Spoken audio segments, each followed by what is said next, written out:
Imagine building a perfect life with the woman you love, only for her to secretly turn your face into a monster.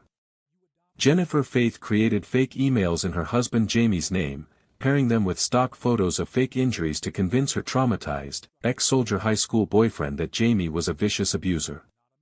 For 6 months, she meticulously wrote a fictional horror story until her puppet drove across state lines and shot Jamie 7 times on a morning dog walk.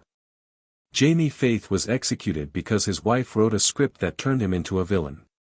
This chilling case proves that the most dangerous monsters are the ones sharing our beds. What do you think drove her to such extreme manipulation? Drop your thoughts in the comments below, hit that subscribe button for more deep dives into the dark side of true crime, and we'll see you in the next video.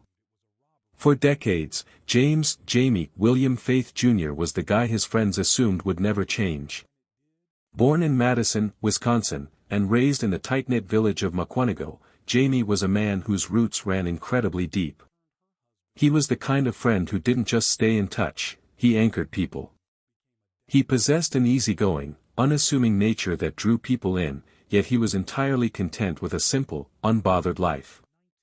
Long before corporate budgets or marriage certificates entered the frame, Jamie was known among his circle as a committed bachelor.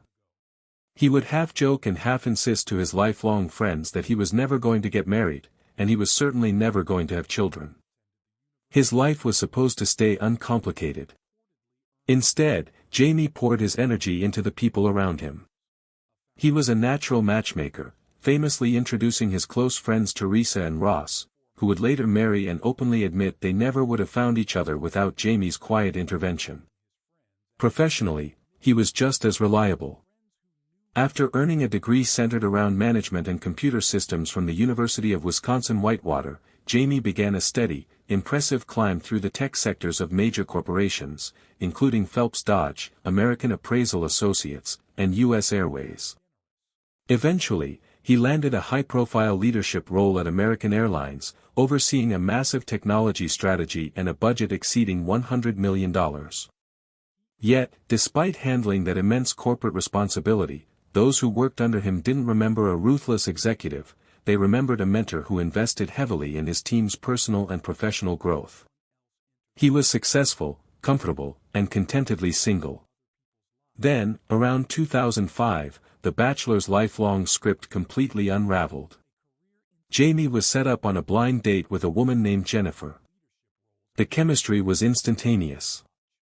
Friends who saw them together in those early days described them as 2 peas in a pod, sharing the same rhythm, the same dry humor, and an effortless compatibility. But Jennifer didn't come alone, she had an 8-year-old daughter named Amber from a previous marriage. For a man who had spent his entire adult life insisting he didn't want a family, Jamie didn't just accept the package deal, he leaned into it with everything he had. The man who swore off fatherhood was suddenly sitting in the front row of youth dance recitals, transforming into a doting, active dad. In 2012, Jamie and Jennifer officially tied the teeth in a Las Vegas ceremony. A few years later, when Amber turned 18, Jamie made his devotion legally permanent by officially adopting her as his own daughter. He had chosen this family, and he was proud of it. In 2017, a major promotion within American Airlines brought the Faith family from Arizona to the vibrant Oak Cliff neighborhood of Dallas, Texas. It was here that the illusion of their perfect suburban life reached its peak. They settled into a beautiful home complete with a backyard pool, quickly becoming pillars of their new community. To the neighbors, the Faiths were the gold standard of what a family should be. Jamie was the neighborhood's favorite fixture, always ready with a wave, easygoing, and incredibly kind. Neighbors recalled how Jamie and Jennifer opened their home and pool to the neighborhood kids, treating everyone like family. Jennifer fitted into this idyllic scene effortlessly. She was warm, active in community gatherings, and known for small, humanizing details like specifically requesting vegan meals during neighborhood block parties. She was a woman who seemingly had no temper, no dark past, and absolutely nothing to hide. But beneath the backyard pool parties and the vegan meal requests, a quiet, calculated darkness was beginning to stir. What the neighbors, colleagues, and even Jamie himself didn't know was that Jennifer possessed a deeply unsettling behavioral pattern that predated her marriage by decades. Years earlier, during a brief marriage to a man named Rick Earl in the early 2000s, Jennifer had deployed a devastating narrative.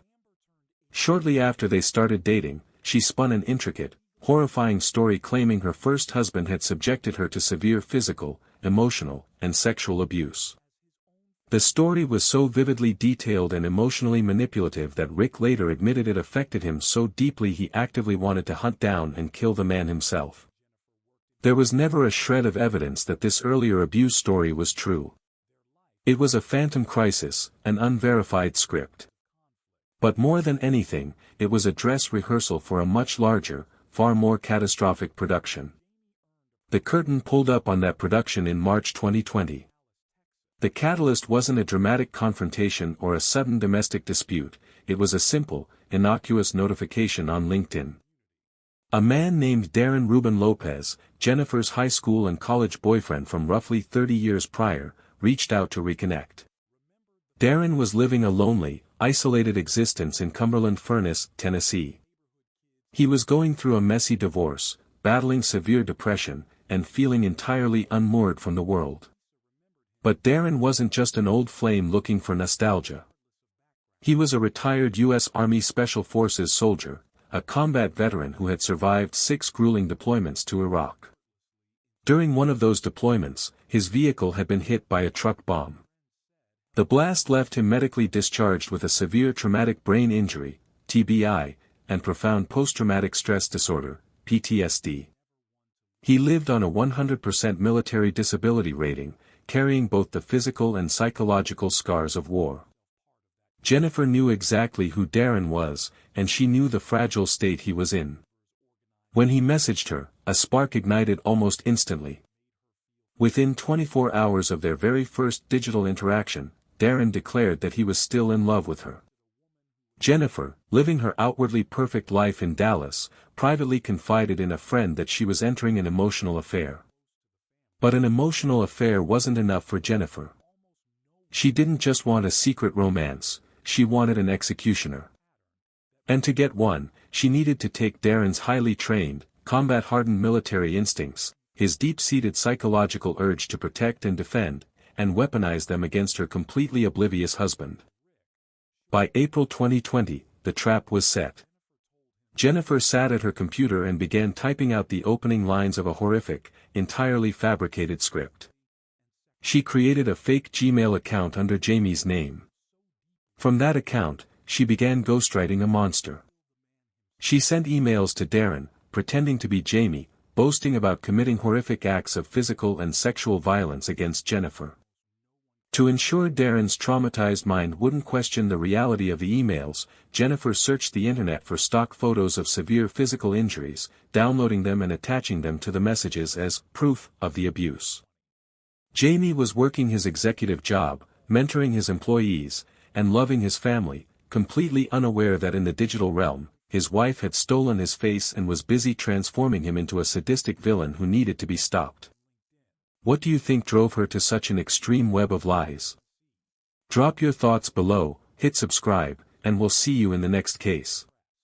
By the spring of 2020, the digital space between Dallas, Texas, and Cumberland Furnace, Tennessee, had become a hotbed of psychological manipulation. Over the course of just a few months, Jennifer Faith and Darren Lopez exchanged a staggering 116,000 text messages, emails, and phone calls. To Darren, isolated by depression and a messy divorce, Jennifer was a long-lost soulmate throwing him a lifeline. But to Jennifer, Darren's combat-hardened background as a U.S. Army Special Forces sniper was a highly specialized tool waiting to be deployed. To unlock that tool, she needed to create a crisis so severe that his military training would override his morality. In April 2020, Jennifer formally introduced the villain of her script. Using the fake Gmail account she created under Jamie's name, she began a relentless campaign of psychological warfare against Darren. The emails sent from Jamie were intentionally graphic, sadistic, and designed to provoke maximum outrage. Pretending to be her own husband, Jennifer typed out detailed accounts of extreme physical and sexual violence, claiming Jamie took immense pleasure in torturing her.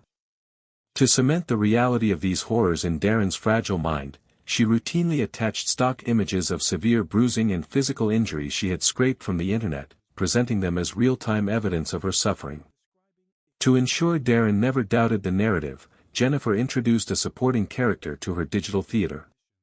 She created a second fraudulent email account, this time impersonating a real-life mutual acquaintance named Rob. Writing as Rob, Jennifer emailed Darren to provide independent verification of the abuse. Rob claimed to be a helpless witness to Jamie's cruelty, validating every lie Jennifer spun and asking Darren directly if he was brave enough to step in and save her before it was too late. The psychological trap worked flawlessly. Darren, already dealing with a 100% disability rating due to a combat-induced traumatic brain injury and severe PTSD, internalized Jennifer's fake reality. His protective instincts, honed by 6 deployments to Iraq, were entirely weaponized. By May 2020, Darren's messages took a dark, definitive turn. He wrote to Jennifer that he could no longer sleep or live with himself knowing what was happening to her, stating plainly that he wouldn't feel right until he either rescued her or put a bullet in Jamie's head. Posing as the fictional friend Rob, Jennifer carefully nurtured the idea of murder, even going so far as to brainstorm potential alibis for Darren. On the rare occasions when Darren's rational mind took over and he suggested a simpler, legal solution, such as calling the Dallas Police Department to conduct a welfare check, Jennifer violently shut the idea down. Writing as herself, she begged him not to involve law enforcement, claiming it would only cause Jamie to escalate his violence and destroy her daughter Amber's life. By keeping the fabricated crisis locked strictly within their private, encrypted channels, she ensured no outside entity could shine a light on her fiction. As summer bled into autumn, the digital theater reached its crescendo. Jennifer decided it was time to bring her script to its fatal conclusion. In late September and early October 2020, the emails from the fake Jamie account escalated into immediate, life-threatening urgency. Jennifer ghostwrote messages from her husband claiming that he was planning something permanent and catastrophic for Jennifer on October 9. By cruel and deliberate design, October 9 was the exact 15-year anniversary of the day Jamie and Jennifer had first met. Jennifer told Darren she was absolutely certain she would not survive that day, effectively giving her puppet an ultimatum: kill her husband, or watch the woman you love die. On the night of October 8, 2020, Darren Lopez packed a .45 caliber handgun into a satchel, climbed into his black Nissan Titan pickup truck, and left Tennessee. Driven by a desperate, delusional sense of duty, he drove through the night toward Texas, arriving in Jamie and Jennifer's quiet Oak Cliff neighborhood at roughly 2 a.m. The house directly next door to the Faith residence happened to be vacant. Slipped like a ghost into the shadows of the empty backyard, the Special Forces veteran waited in the freezing dark for 5 hours, his eyes locked on the home of a man he had never met, but whom he had been trained to hate. At approximately 7:30 a.m. on the morning of October 9, the front door of the Faith home opened. Jamie Faith, getting ready for another day of remote executive work for American Airlines, stepped outside into the crisp morning air. Beside him was Jennifer, and trotting ahead of them was their beloved dog, Maggie. It was supposed to be their ordinary, peaceful morning neighborhood walk. The family's own front door surveillance camera captured the trio walking down the steps, completely oblivious to the predator waiting just a few yards away. As they reached the sidewalk, Darren emerged from the shadows. He wore a mask, but his objective was unmistakable. He closed the distance rapidly and opened fire on the unsuspecting executive. Jamie had no time to react, defend himself, or understand why he was being targeted. Darren fired 7 times at point-blank range. 3 bullets tore into Jamie's head, 3 hit his torso, and 1 struck his groin. Jamie collapsed onto the pavement, dying almost instantly in front of his home. With the execution complete, Darren turned his attention to Jennifer. According to federal prosecutors, what happened next was a carefully choreographed piece of staging designed to grant Jennifer absolute plausible deniability. Darren physically assaulted Jennifer, knocking her down and using heavy duct tape to bind her wrists. He made a hurried, aggressive show of trying to rip the expensive rings off her fingers to make the scene mimic a chaotic street robbery gone wrong. The quiet suburban neighborhood erupted into chaos. Neighbors reported hearing a barrage of rapid gunfire followed by blood-curdling screams. One neighbor, looking out her window, saw Jamie's lifeless body stretched across the concrete, while another caught sight of a masked man running toward a black Nissan Titan pickup truck. The truck, notably marked with a highly distinctive, silver, T-shaped decal on the rear window, sped away from the bloody sidewalk, leaving behind a fabricated robbery scene, a traumatized neighborhood, and a husband executed by a monster that existed only in his wife's emails. In the immediate wake of the gunfire, the Oak Cliff community woke up to a nightmare, but no one was living a more elaborate lie than Jennifer Faith. As police cruisers and ambulances flooded the neighborhood block, Jennifer played the role of the shattered, traumatized widow with terrifying precision. She told homicide detectives a harrowing story. A masked stranger had jumped out from the shadows, shouted at them, and brutally executed her husband before tearing at her jewelry and taping her wrists. To the investigators on the scene, it looked like a random, senseless act of street violence, the kind of sudden tragedy that strikes fear into the heart of any quiet suburb. That very same day, Jennifer agreed to hand over her phone to the police. She had been careful, systematically deleting her direct text threads and call logs with Darren Lopez. What she failed to realize in her haste, however, was that she missed a single text message to a friend referencing Darren, leaving his full name and Tennessee address sitting deep within the device's storage. While Dallas detectives quietly pulled at that digital thread, Jennifer focused on her public performance. The Oak Cliff community completely rallied around the grieving widow and her daughter, Amber. Neighbors organized meal trains, stopped by with condolences, and set up a GoFundMe campaign to help the family cover expenses. The fundraiser went viral, pulling in more than $60,000 from sympathetic strangers and loving friends. Jennifer accepted the money graciously, using her public grief to anchor her innocence. She organized 2 massive, meticulous funerals for Jamie, one in Dallas for his friends and colleagues, and another back in Phoenix. At both services, she wept openly for the lifelong bachelor who had chosen to be her husband and a father to her child. Within a month of burying him, she officially filed a massive life insurance claim through Jamie's employer, American Airlines, valued at approximately $629,000. But behind the black veil of mourning, the private agenda was operating on a completely separate track. While the public saw a broken woman, Darren Lopez saw a co-conspirator.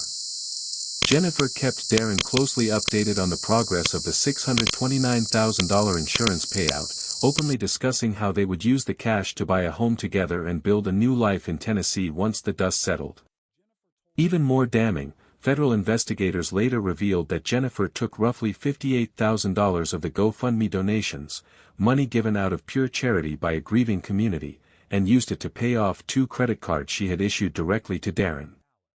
She was funding his lifestyle, paying for his family's expenses, buying plane tickets, and even shipping a television to his house, all using the blood money raised from her husband's death.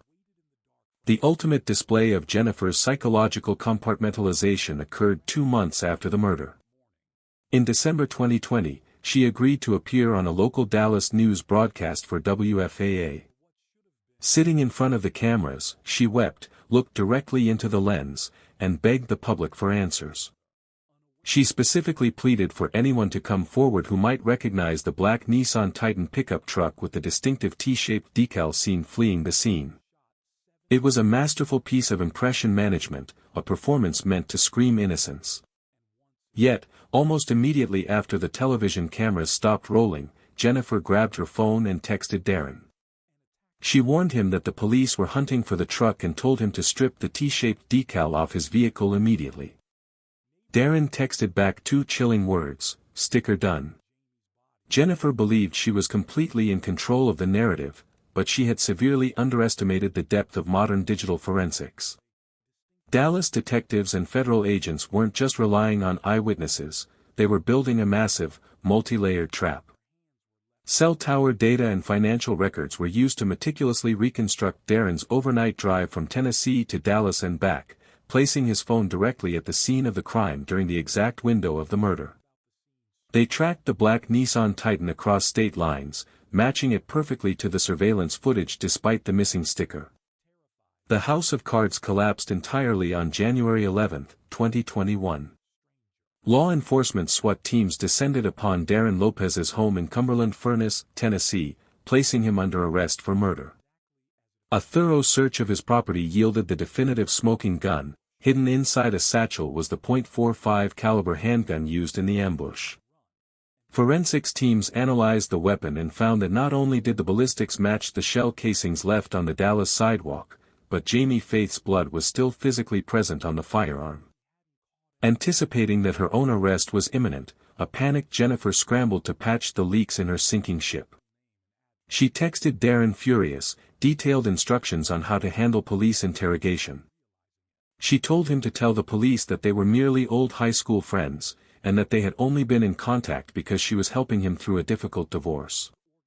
She told him she was going to delete all her messages and factory reset her phone before the feds could grab it.